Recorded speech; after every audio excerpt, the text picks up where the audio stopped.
Imagine if the capital of a country gets entirely or completely paralyzed by earthquake or tsunami. We are talking about Tokyo, the capital of Japan, which lies in one of the most earthquake-prone region of the world.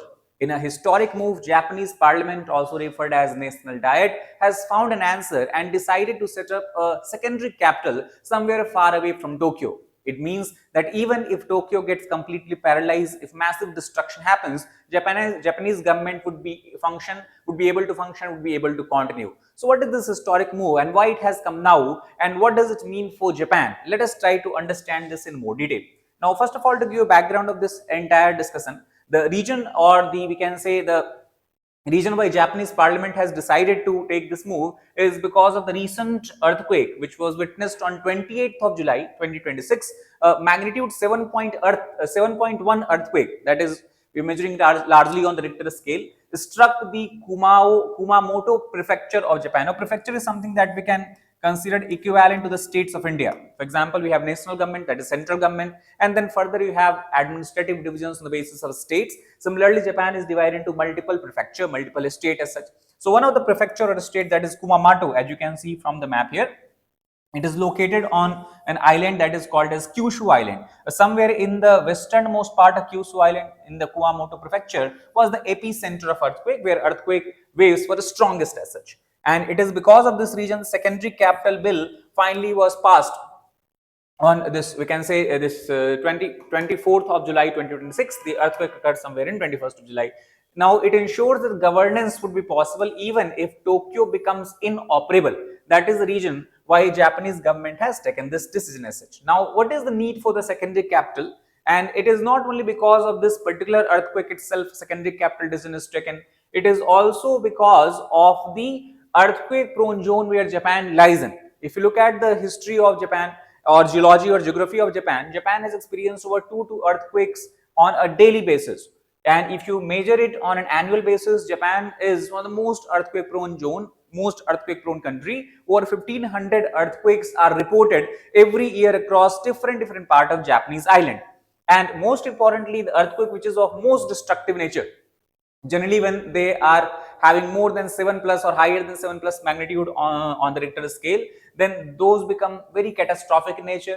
And since 2016, that means we can say in last 10 years, Japan has experienced 8 of such kind of earthquake. And most important point is that the capital of Japan, Tokyo, it is highly vulnerable as far as the earthquakes are concerned. Now in this map you can see this is the islands of Japan. So the places where these 7 plus magnitude earthquakes are reported are scattered here. But you can see the majority of the earthquakes are very close to Tokyo, either on the western side or to the northern side as such. So all of these earthquake has potential to destabilize Tokyo. That's why the need for secondary capital arises. Now, before understanding why Japan is experiencing or has experienced so much number of earthquakes, I would want to bring your attention to the fact that Legacy As Academy, we are going to soon commence batches. The regular weekday batches are going to start on 3rd of August, 7th of September, and then on 3rd of November as such. This in this batch, classes will be held every day between Monday to Friday. Weekend batches also we have planned for students who are preparing for this examination along with full-time studies or full-time job. So that would begin on 8th of August, then 10th of October and 12th of December. For them, classes will run on Saturday and Sunday every week between 10 a.m. in the morning to 5 p.m. in the evening as such. Now we ensure that in this entire course we comprehensively cover every subject that is part of GS paper, GS 1 to 4, then 1 to mentorship and doubt solving sessions we also provide to students. As we understand, we also have planned one-to-one mentorship and doubt solving session of students, as we understand that they need help even outside of the classroom, generally for subject related doubts or even for general preparation related doubt. We also ensure regular interaction with educator, and we know that the preparation of UPSC requires an integrated approach. That's why we also have included daily mains and writing practice in our course program in the future. And we know that students need to be aware about their strength, weaknesses and all, and that is only possible if they are frequently and periodically attempting test series. That's why we have test series both prelims and mains examination. Apart from that, 360-degree coverage of current affairs and many more features we have included in the program.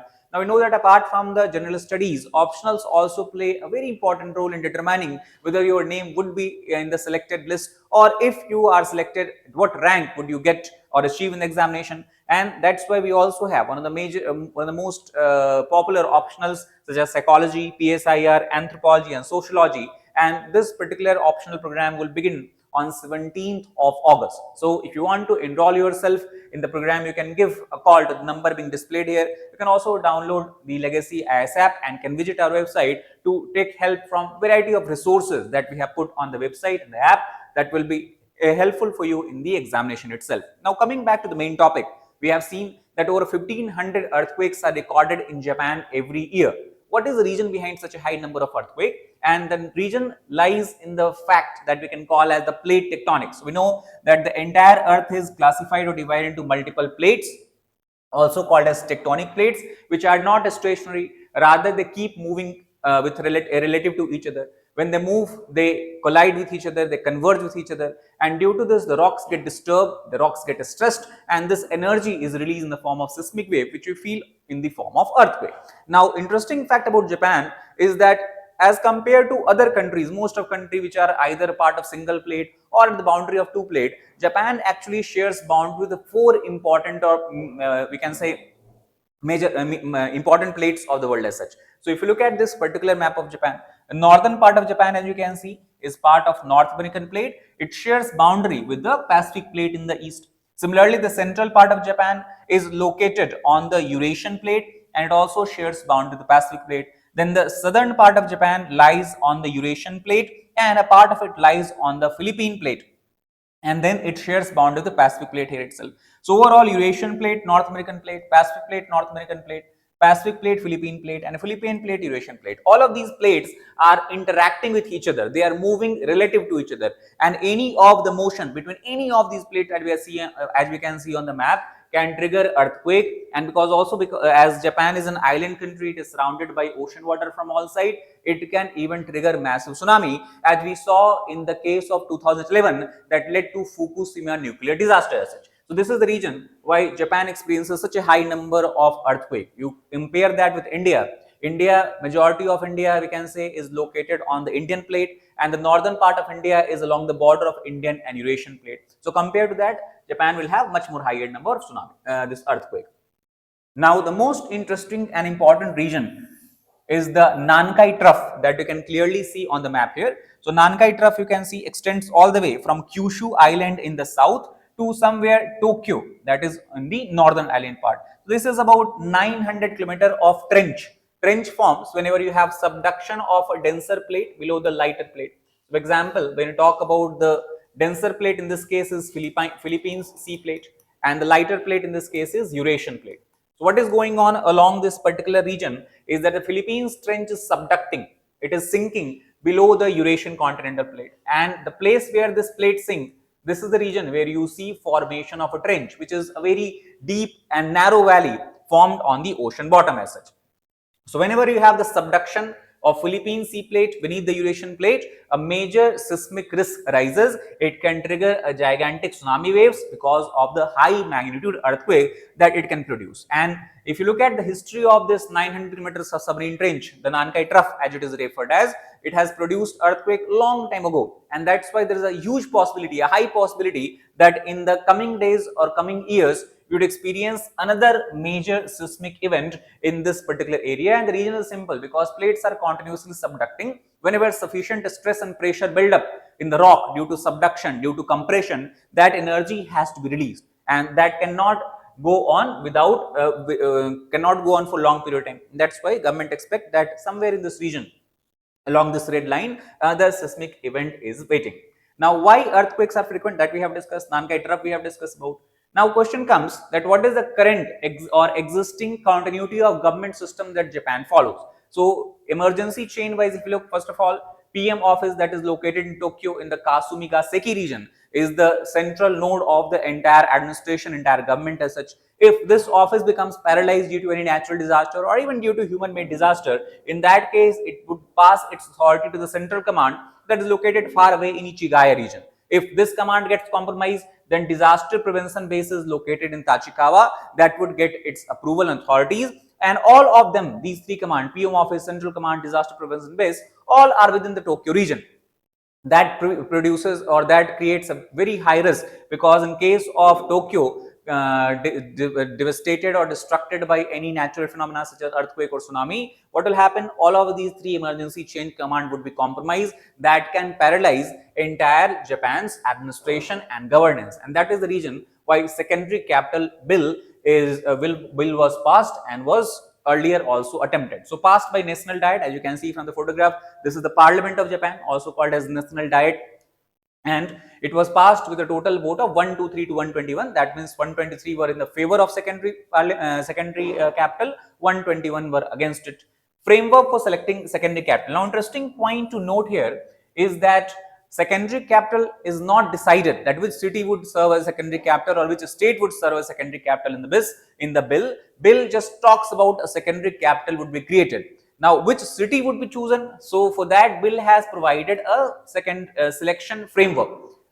City that would meet the criteria that would be identified as secondary capital, and also bill provides power for the government to create or frame a policy within 1 year.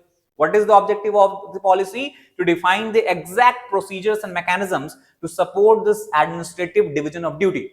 That means even after secondary capital is selected based on the selection framework, then what kind of administrative duties would the secondary capital perform if the primary capital is still in the operational state? What kind of changes has to be made? Now, coming to the selection criteria as enumerated in the bill, so assembly approval is required. Now, we know that prefecture is the name that is used for the states of Japan. As you can see from this map, Japan is divided into total 47 prefectures. And for example, you talk about currently this area is where you have the Osaka. So, Osaka is one of the prefectures as such, and Osaka is leading this, we can call as this, we can option for becoming the secondary capital or choice for becoming the secondary capital, but every prefecture would be allowed to participate in it if they want the prefecture to become a secondary capital as such. But the government of the prefecture directly cannot enroll itself or enroll its prefecture in the program. It has to get its approval from the assembly. Imagine in India, if you compare, we have the parliament, that is Lok Sabha, Raj Sabha, and then you have a state government. A state government then have to go through a state legislative assembly. Similarly, each prefectures have their own assembly. There they have to get the approval if they want to run for the secondary capital. Apart from that, adequate infrastructure need to be present in the capital, secondary capital. Population economic capacity is also given. They have to meet the criteria, and they should have administrative capability to function as secondary capital in the future. And as far as this particular law and bill is concerned, currently no city is designated as a secondary capital. Now, what are the benefits? So, obviously, the benefit of designing an alternative capital is that continuity of government. That is the biggest advantage. We have seen Japan is prone to natural disasters such as earthquake, volcanic eruption and tsunami. In that case, if Tokyo is completely destabilized, decapitated, then this center would ensure that smooth functioning of government takes place. Decentralization is other advantage. Currently, we talk about the Tokyo. We have seen earlier that entire chain of command that you have is located in the Tokyo region itself. So, this would provide decentralization where several nodes will be created in different cities. Disaster preparedness will become more robust, and also more investment would flow in the cities which would be designated as a secondary capital, because it would attract a lot of foreign investment also. However, many of the political parties as well as their representatives in the Japanese parliament have criticized this particular bill on the basis of Osaka being favored. As we have seen before, that Osaka is running and basically leading this entire this decision to become the secondary capital. Political concerns are also there, because many of the opposition parties and the members have stated that seems that the Japanese government currently, to appease its coalition partner, has provided this kind of bill or has come up with this kind of bill as such. And at the same time, there is no mention of military chain of command or military continuity of government. How would it function? Because this bill currently talks about only about the civilian government and such. The broader implications of this entire bill and decision is that obviously creating an alternative or secondary capital in an earthquake prone region, in the tsunami prone region in countries such as Japan, would improve resilience to tackle with any large scale destructive situation in the future. It reduces single point failure that can take place if Tokyo gets destroyed. It promotes digital governance and business continuity plan as well. One of the coalition member of the current ruling party has also focused on creating a business continuity plan in case any natural disaster strikes Japan. And overall, it strengthens Indo-Pacific preparedness against any kind of disaster. This also can serve as a template for other countries in the region which are facing similar kind of risk of disaster due to their geographical location. And recently we have seen Indonesia also has begun initiative to shift its capital from Jakarta to other region. So all of this to some extent can also inspire the region, other countries, taking example of Japan itself. That's all about this particularly. I hope you got the idea when decision taken by Japanese government to create an alternative capital and geographical region behind it. Thank you very much.